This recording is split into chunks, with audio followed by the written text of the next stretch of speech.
Voting begins in just over 8 hours' time, and then 12 million Australians will decide on whether to sever those constitutional links to Britain. The polls in the last few days show the race getting closer. But those campaigning for Australia to break away from the Crown are still facing an uphill battle. Republicans, although united against having the Queen as their head of state, are deeply divided on the proposed changes. Many will vote tactically with the monarchists.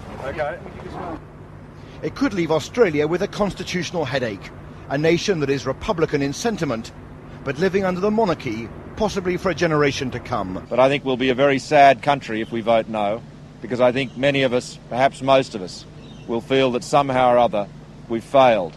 We've failed ourselves as Australians by not standing up and voting for an Australian head of state. I'm very worried, actually.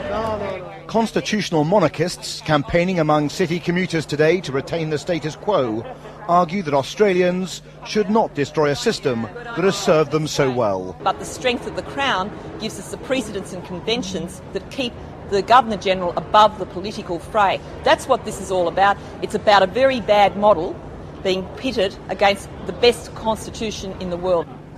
Some Australians travelling or living abroad have already voted, not least the country's World Cup rugby team, who tomorrow on Referendum Day here have an engagement of their own, with France at Cardiff's Millennium Stadium. Whatever the results of the vote tomorrow, it's clear the constitutional debate is set to continue.